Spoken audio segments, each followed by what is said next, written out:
Hello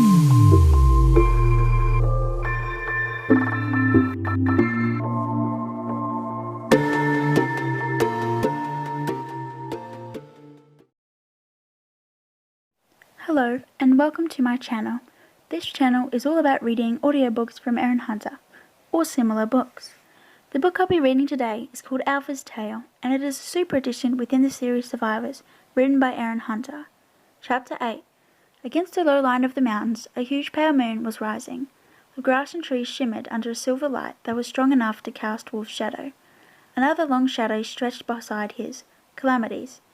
She padded close by his side as Wolf and his new pack made their way back to the shed from a day's herding work. "Did you see how Zoro let that ewe play him for a fool?" whispered Calamity. The wolf glanced over his shoulder. The other three fierce dogs walked together, a few paces behind. He knew he turned out to be very good at his job, and Sundance and his cronies had never quite forgiven him for it, or Calamity for liking him. Even now Belle was shooting him a filthy look. "The ewe wasn't even that smart," Wolf grinned. "All she had to do was pin herself in the corner. He didn't have a clue what to do except bark like an idiot." He lost his head. Calamity gave a snort of laughter. "And Zoro thinks he's so smart." She gave Wolf a sudden, affectionate lick on the jaw. Wolf felt a thrill run through his hide. He swept his tongue over her pointed ear in return. As they trotted into the shed, he followed her to the bed and sat, pricking his ears at the rancher as he waited for him to clip his leash to the wall. But the rancher didn't. He settled Sundance and Zoro and Belle, then turned to Wolf and Calamity with a wave of his front paw. "Heel." After the last few moons, Wolf didn't even have to think about the response. He was on his paws as fast as Calamity, walking the rancher's side as he led them back out of the shed. "What's happening?" he whispered past the rancher's striding legs. Calamity looked happy, her eyes shining. "It's our turn to stand guard tonight. That means that Alpha completely trusts you." Wolf felt his heart swell, and not only with pleasure at his Alpha's confidence in him. He remembered his nights of patrol duty with his old pack, before he was promoted to be a hunter. Those nights had been long and usually boring, since his fellow packmates would barely exchange a civil word with him.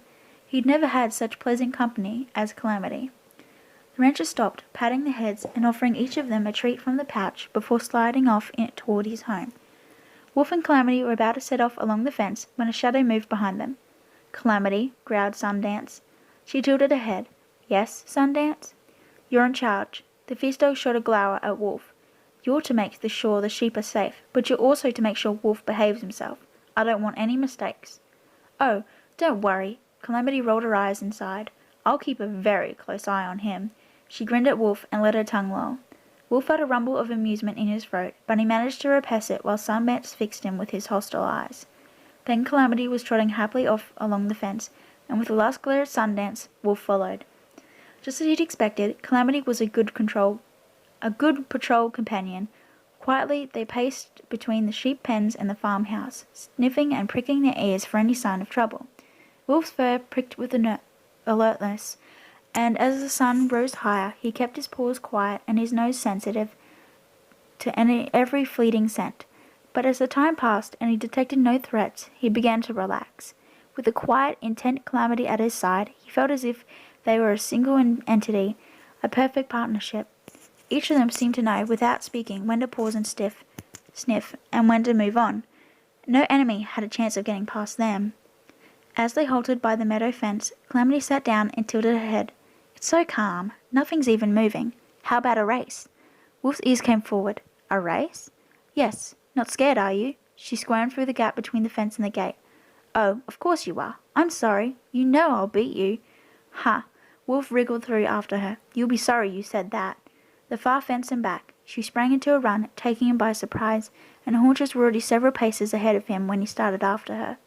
Wolf sprinted, his paws pounding, his leg muscles extending his stride until he was abreast of her. Then he drew ahead. Beneath his paws the grass was damp and moon-slivered, and he could hear her panting, laughing breaths close behind. "I've never been this happy," he thought, with a sweet sense of shock. At the fence, Wolf skidded in the earth onto his haunches, twisted and leaped back the other way. Calamity had turned early, taking a sneaky advantage, but still he caught up, flying past her. When they reached the fence, she collided with his hindquarters, and they tumbled onto the ground into a tangle of legs. Wolf grabbed her neck in his jaws, but gently, play shaking her until she twisted from his grip and grabbed his muzzle in hers. At last, exhausted, they flopped together onto their sides, tongues lolling. Above them, the stars were brightening despite the hugeness of the moon.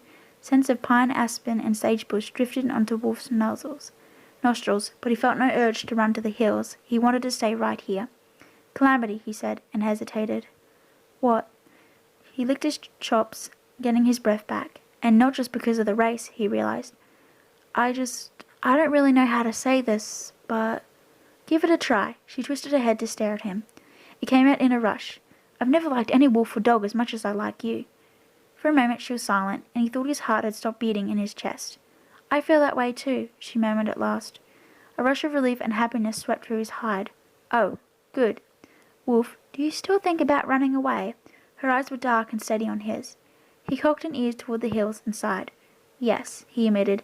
Then he met her eyes again. But if you'll be my mate, I'll stay here forever. Her jaws opened and her eyes widened, but before she could speak again, there was an eruption of panicked squawking across the yard. The chicken cages! Calamity bounded to her paws.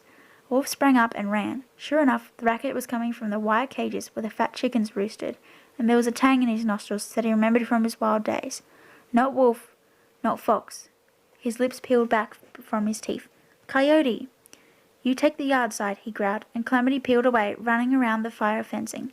Wolf slowed, his legs stiff as he stalked closer to the tall gate. He could see now where the wire hung agape, the catch left carelessly loose. My territory, he thought savagely, and these birds belong to my alpha. No coyote takes prey from my protector. Silently he crept close, nudging the gate wider, easing his shoulder into the run. There. Wolf stopped, one paw lifted. Coyotes usually ran in gangs. He knew that, but this one was alone. Like me. Like I was. In the hatched moonlight, Wolf could make out the coyote's jutting ribs, its dishevelled coat.